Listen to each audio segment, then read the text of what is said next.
as we age, we are beginning to really lose muscle mass, and that's a natural process. If my body is a Ferrari, which it isn't, and I don't think of it that way, then I only want to put in the best fuel that I can. So therefore, we should be really cognizant of what we put into our body. Welcome to the Strength Changes Everything podcast, where we introduce you to the information, latest research, and tools that will enable you to live a strong, healthy life. On this podcast, we will also answer your questions about strength, health, and well-being. I'm Amy Hudson. I own and operate 3 exercise coach studios. My co-hosts are Brian Sagan, co-founder and CEO of The Exercise Coach, and Dr. James Fisher, leading researcher in evidence-based strength training. And now for today's episode.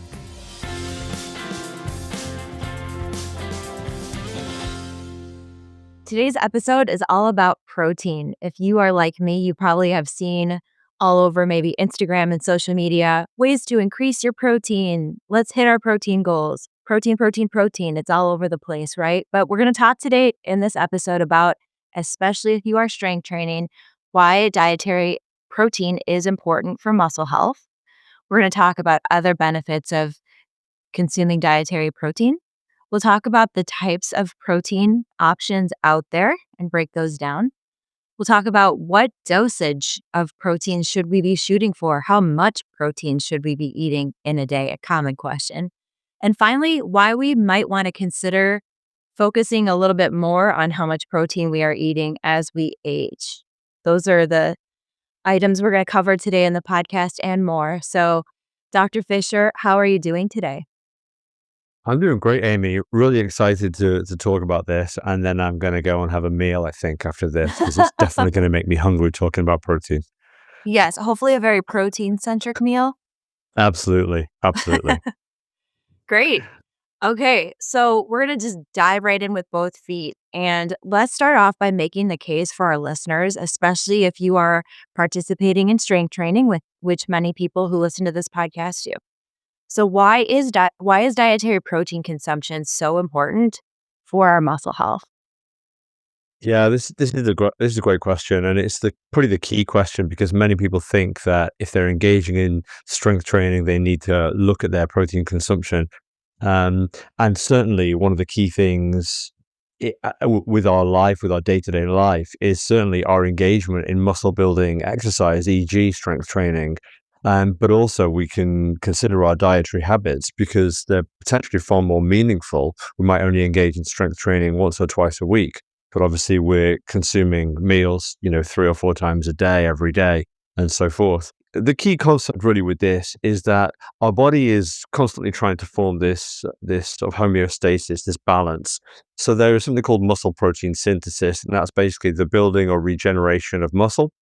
And there's muscle protein breakdown, and that's basically the breaking down or destruction of muscle cells, of muscle protein cells. With age, we have an elevated muscle protein breakdown compared to our youth or anabolic youth, where we have muscle protein synthesis. So it's really important that we kind of combat that natural breakdown, that natural evolution of muscle loss by making sure that we engage in things that will elevate our muscle protein synthesis. Now, the key of this podcast, of course, is to talk about protein consumption, but it's worth saying that the primary way to elevate muscle protein synthesis is actually by engaging in strength training. So, it's really important to get dietary habits right, but it's not, getting our dietary habits right is not going to account for not engaging in the right exercise format. So we really need to be thinking about doing strength training if we're not. And if we are so, then we can start to think about getting our protein consumption right as well. So when we talk about protein, what we're really talking about is amino acids. So many people have heard that term, and they'll have also heard the term essential and non-essential amino acids. So there are 20 amino acids. 11 of them are non-essential. They can be produced by our body, hence they're non-essential. 9 of them are essential amino acids, and they're really the things that we look to take in, that we need to consume within our food types, within our normal dietary habits. So when we talk about muscle protein synthesis, when we talk about protein, really what we're talking about is, are we getting these 9 essential amino acids? So it's possible to feel like we're strength training and consuming protein, but possibly missing some of these essential amino acids? Is that possible? Yeah, it's absolutely possible, especially if we're not eating. I mean, I would typically advocate a whole food, less processed, and relatively varied diet. If we're following that principle, then we are certainly consuming our essential amino acids. Okay, so we should be paying a little bit more attention then to these amino acids. How could we do that? Yeah, so one of the most common things that's done, and I'm gonna jump ahead a little bit here because I know we're gonna talk about types of protein, but one of the most common comparisons that's made, and certainly that's been made recently, is comparing animal-based protein to plant-based protein. And of course, there are many people listening who will be vegetarian or vegan, and they'll sort of want to stand and shout out the benefits of plant-based protein. A lot of the time, what's actually done in these studies is they've looked at plant-based protein with the addition of essential amino acids, e.g., things like leucine. And actually, where the plant-based protein has been supplemented with essential amino acids, it shows to produce similar muscle protein synthesis to animal-based protein, which is typically in the form of whey protein. As long as we're getting those essential amino acids, then we are ticking the boxes. But if we are on some form of dietary restriction, whether that's vegan or vegetarian or other, then it might be something to consider. Are we consuming these essential amino acids, and do we maybe need to take a supplement to make sure we get the right dosage of these micronutrients? Yeah, absolutely. Yeah, we do have some clients at our exercise coach studios that prefer to follow more of a plant-based diet. And so we do sell amino acids that they are able to take in addition. And those are very, very important for muscle building and muscle maintenance. So what I've heard you say so far, in this topic is as we age, we are beginning to really lose muscle mass. And that's a natural process. When we're very young, we build it up quicker. But as we age, we start to lose it. And even if we strength train, if we're not getting adequate dietary protein, we're not going to be able to support, maintain, or build muscle like we might want to. Is that fair so far? Yeah, absolutely, absolutely. And I think it's important. I'll reiterate what I said, that the key really for me is strength training. Um, but beyond that, there is an emphasis on dietary protein. So of course, if people listening to this podcast are not engaging in strength training, then I guess that's okay if they're going to get their dietary protein right, but there's still going to be a degree of muscle protein breakdown over the course of their lifespan. Whereas the engagement of strength training is really going to be the boost to muscle protein synthesis to try to build and hang on to every ounce of muscle that we've got. And of course, the protein is then going to help to do that. Got it. Okay. So then expanding a little bit more on the types of protein. So we mentioned plant-based protein. We mentioned the importance of adding in those essential amino acids if you're primarily focusing on plant-based sources of protein. Of course, then we have animal protein, and then there's supplemental protein out there. Can you expand and talk a little bit more about those three different types of protein sources and any recommendations or advice you might have listeners in choosing how they consume protein? Yeah, absolutely. So I think once we start to think about protein consumption, we probably are also considering our total calorie intake. Um, and it would be remiss not to say, or not to bear that in mind when we start to think about adding more protein in, because it's not appropriate just to think, oh, I'm not getting enough protein, I should have more, therefore I'll just have another meal. For some people, that might be completely appropriate, and that's absolutely fine. For other people, that might increase their calorie intake beyond what they want to consume. And therefore, supplemental protein or protein in the form of, protein shakes or protein bars or things like that can be a great addition. Certainly, protein. There's multiple different types, protein yogurts, and I've lost count of all the different protein supplements that are available now, and types of product that you can consume protein through. But I think it's wholly appropriate that if you're trying to reach a certain protein dosage, then one of the snacks or potentially even one of the meals that we consume might be made up of a protein shake or of a protein bar or maybe a meal might be a sandwich and then a protein bar as well, so that we can kind of really tick that protein dosage box. Philosophically, I would say that whole food is always better than supplemental food. And I don't think that consuming supplements, protein bars, are never going to provide the micronutrients and the kind of nutritional content that a whole meal will do. So I think that it's important to try to get our meals right to begin with. Um, but I'm not going to sort of take away from protein supplements. I think they can be, there to really support getting that protein dosage in. But of course, they don't contain, or for the most part, they don't contain the micronutrients that whole foods will do. And then let's camp out a little bit longer then on animal proteins. So if somebody is concerned about selecting high quality sources of protein, what would be considered maybe closer to the top of the list when it comes to animal protein sources? Just kind of the best of the best. And then what types of animal protein sources may not be as beneficial? Yeah, absolutely. So I think that we can start with, grass-fed or free-range, poultry or grass-fed beef is probably to the top end of the list. The less processed the food, the meat source, the better. And of course, I'm going to place meat at the highest end of the protein spectrum, purely because it doesn't require any supplementation of additional amino acids. I think as we move down to the lower end of that spectrum, we're probably looking at much more processed meats as being just generally less nutritious as a whole, but certainly lower quality proteins as well. Okay, so if I have the option between a package of bacon and an organic chicken breast, you're going to recommend that I go with the one organic chicken breast if I have the choice? I am absolutely going to recommend that, but I do love the taste of bacon, so it'd be a tough call. Duly noted. Duly noted. Okay, great. Do you have any other comments to make around the types of protein out there when making selections?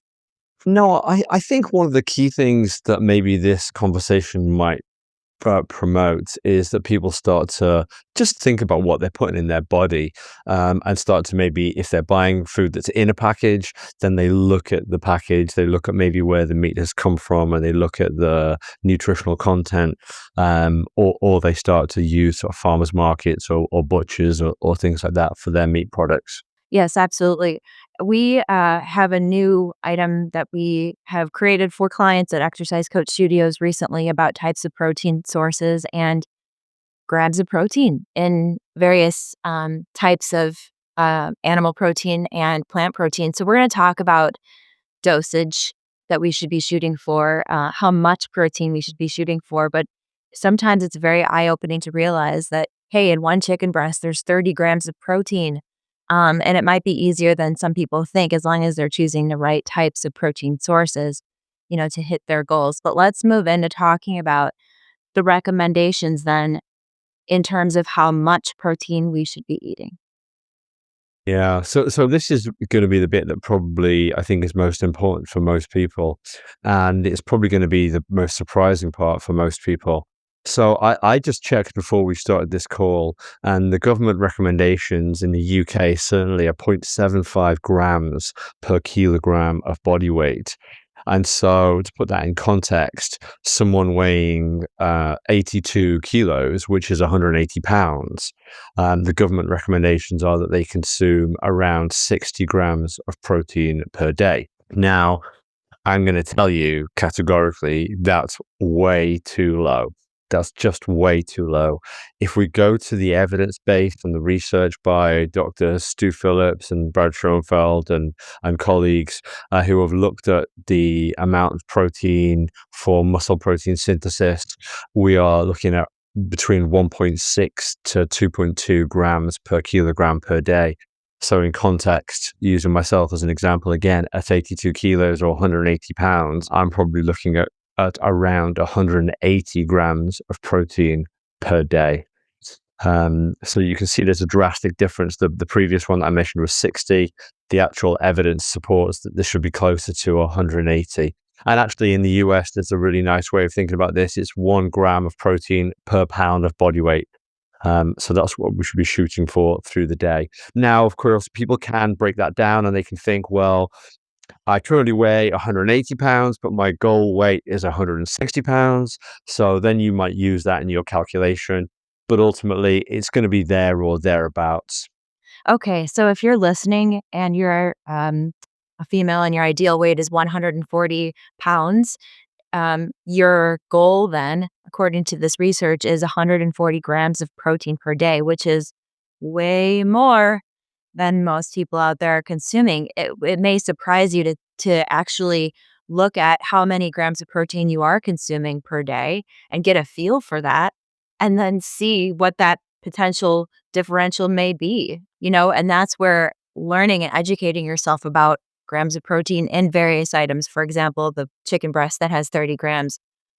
I mean, if I can prioritize protein first when I'm eating meals and center my meals around my protein source first to make sure I'm not too full to get that piece in, that's going to be an important tactic. And I know Dr. Fisher is going to go in a little bit more about how we can think about our meals, planning our meals in order to get the amount of dietary protein in that we're trying to shoot for. So what would you say about meal planning when it comes to shooting for our protein goals?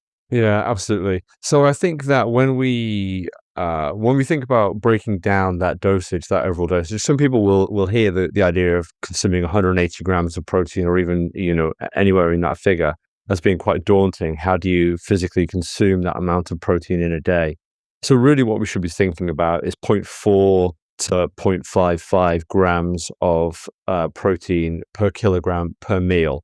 So what that really means is that most people should be in the region, certainly for me, it's in the region of 32 to 44 grams of protein per meal. When we put that in context, really, that just means that the first thing I need to think about with every meal is what's my protein source?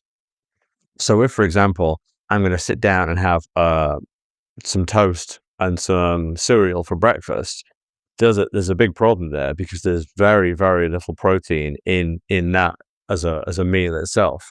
So I need to start to think about, okay, I need to manage that meal differently to consume more protein. Now, it might be that I add a protein yogurt. It might be that I add some nuts to porridge or oatmeal or things like that. It might be that I even have peanut butter on the toast and I start to add protein in that way, or I include some dairy, some cheese, more milk, things like that. So I think that the key really is just to break it down into manageable, pardon the pun, bite-sized pieces of where is my protein coming from in each meal.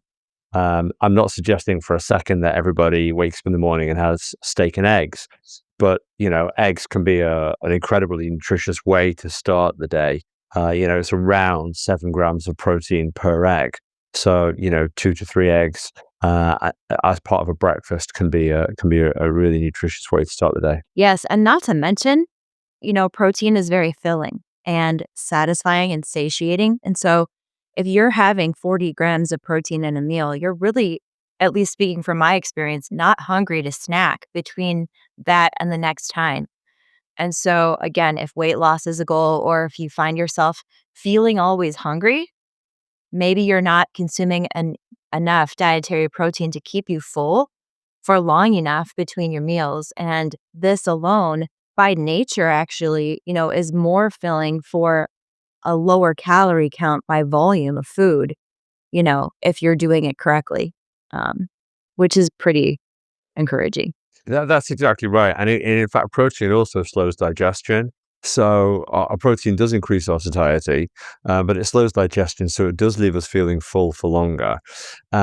Once we start to think about how we include that protein into our normal daily dietary habits, I think it's really key that we do think about sort of calorie intake as a whole. So, for example, myself, if I forgive always using myself as an example, it's nice to have these numbers.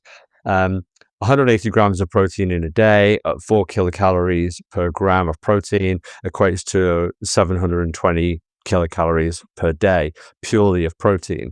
So if I'm now consuming around 2,500 kilocalories a day, which is what the sort of typical recommendations are, um, then I could immediately kind of lock that 720 kilocalories off and then say, where is the rest of my energy intake coming from? How much of that is carbohydrates or fats? Of the carbohydrates, how much of that is fruits and vegetables, and so on and so forth. And I actually tend to think that once we start to count our protein, the rest of our nutritional habits often fall into place, because if we're following guidance of getting a number of pieces of fruit and vegetable in per day, which is typically carbohydrate based, then that will then start to amount to add up to our other sort of calorie expenditure, calorie intake, I should say. And then we might add some people may be carnivore, so they maybe only consume meat and protein, but other people may consume sort of whole grains and brown rice or whole grain bread and things like that. So hmm I remember when I first learned about the blood sugar roller coaster and how that works. When after somebody eats, is if you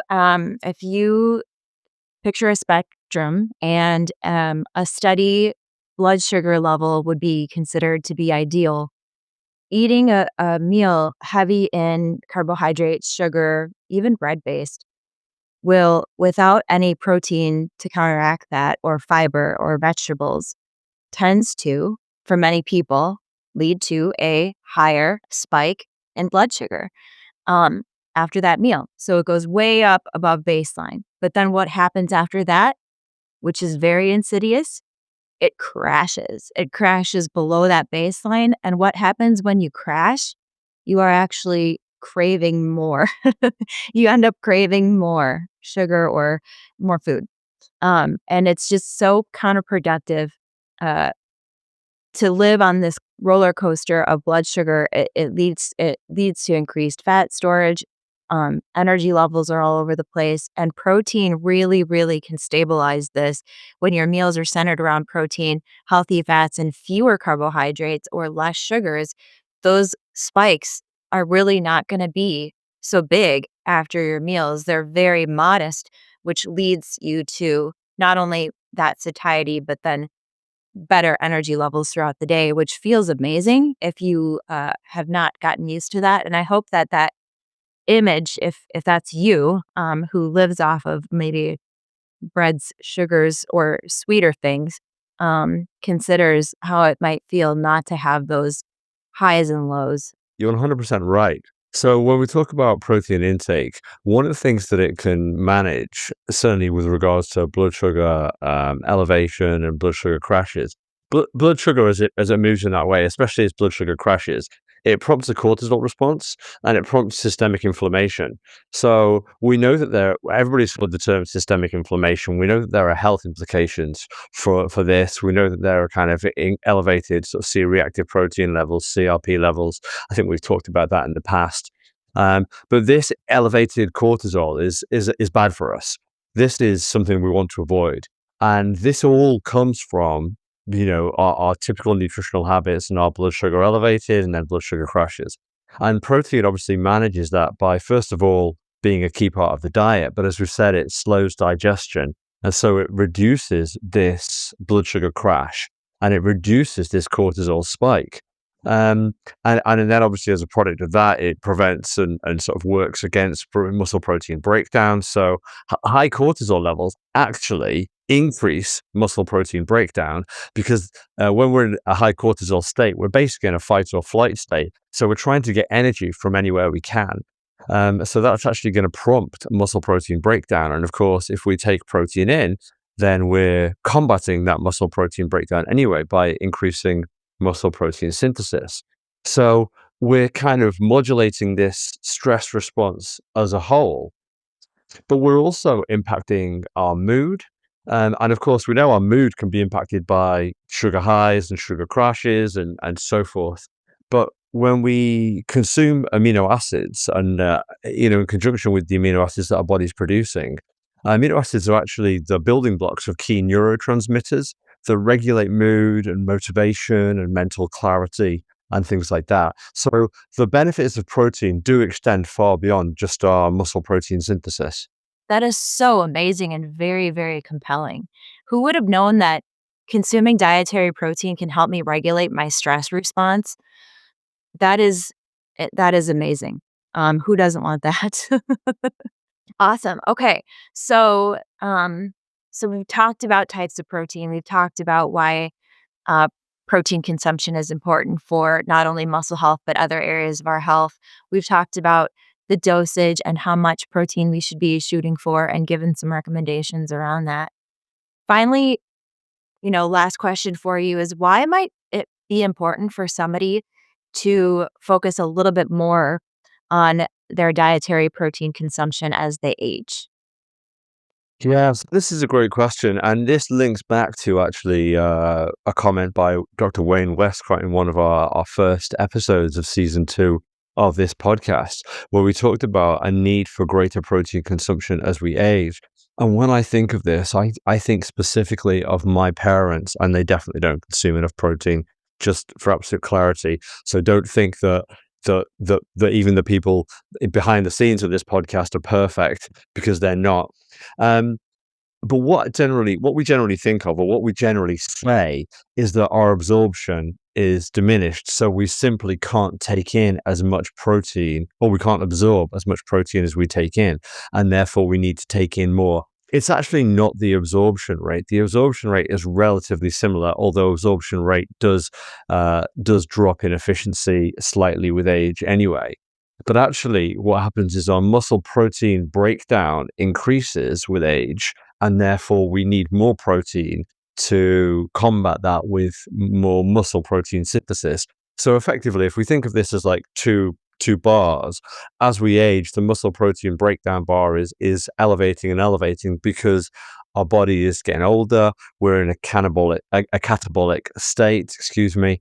And so our body is breaking down muscle. And what we want to do is build up the other bar by taking in more protein so that we can increase that muscle protein synthesis. Interesting. Okay. Yeah, that's we already have enough factors working against us as we age, right? We don't need one more, which is inadequate dietary protein, which is related to everything else that you just said. So, really, in summary, what would you say to somebody listening who hasn't paid much attention to dietary protein in the past and maybe is just starting off in a journey of strength training?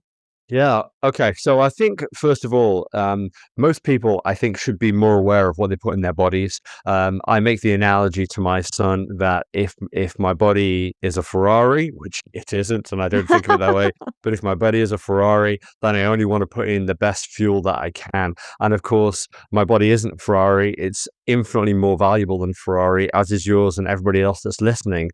But therefore, we should be really cognizant of what we put into our body. And of course, if you put junk in, you can't expect it to perform at the highest levels, both cognitively, both physically, and both for health span and longevity. So we do need to be really mindful of the things that we put in our body. And one of those factors is, of course, the macronutrient of protein, as well as the micronutrients that typically will go along with that. If people are now starting to engage in strength training, they may have aesthetic goals or health goals alongside that.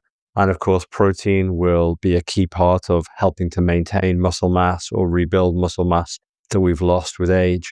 So I think it's really essential that people, sort of engage in this kind of mindset with their meal dosage and their daily dosage. So there's one other factor I should have mentioned earlier, which I think might be a buzz for many people, and that's actually that protein has a thermogenic effect, or it has a higher thermogenic effect than consuming fats and carbohydrates. Now, what that means is that for our body to absorb a gram of protein, it has to burn more calories than it does to absorb a gram of fat or a gram of carbohydrates. So if you have a protein-rich meal, your body is burning more calories in absorbing that protein. So we have the benefit of elevated muscle protein synthesis, but we also have the benefit of the fact that we're burning more calories just to absorb that protein. So, and I know a lot of people will be listening to this thinking about maybe their waistline or thinking about their weight loss goals or their fat loss goals. And of course, I think it's really important to recognize that actually protein is a key part of that. We've talked about satiety, but the thermogenic effect is also really important. Folks, you heard it here first from Dr. Fisher. You cannot overstate all of the positive benefits of protein consumption. Mic drop moment about, for me, about the bombshell revelation that your body actually burns more calories breaking down protein that you eat than something more simpler. So that's awesome news. That's awesome news. I'm so inspired. Yeah, what am I going to go eat after this episode?